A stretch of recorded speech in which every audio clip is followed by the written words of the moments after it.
మహాజ్ఞాని ఒక విషయం రాశాడు. సామెతల గ్రంథం 27:17లో ఇనుము చేత ఇనుము పదునగును, అట్లు ఒక చెలికాడు తన చెలికానికి వివేకము పుట్టించును అని ఆ వాక్యంలో ఉంటుంది. కాబట్టి ఇనుము చేత ఇనుము పదునగును. అలాగే నువ్వు వాక్యము చేత నువ్వు పదును చేయబడతావు, అంటే నీలో ఉన్న లోపాలు సరి చేయబడతాయి. అందుకనే వాక్యాన్ని సైతాన్ చదవనివ్వదు.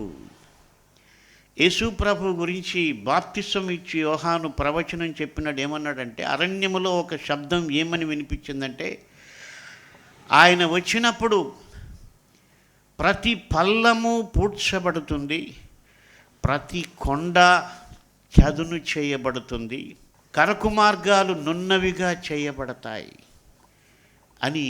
అంటే ఇదేంటంటే అదొక ప్రాసెస్. మనిషి యొక్క యేసు ప్రభు యొక్క రక్షణను ఒక వ్యక్తి పొందితే, ఆ వ్యక్తి నిజంగా రక్షణ పొందితే ఏంటంటే ఆ వ్యక్తిలో ఉన్నటువంటి పల్లాలు పూడ్చబడాలి.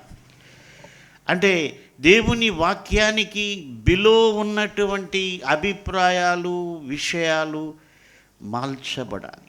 అలాగే దేవుని వాక్యానికి వ్యతిరేకంగా ఉన్నటువన్నీ కూడా చదును చేయబడాలి. కరకు మార్గములన్నీ నున్నవిగా చేయబడాలి.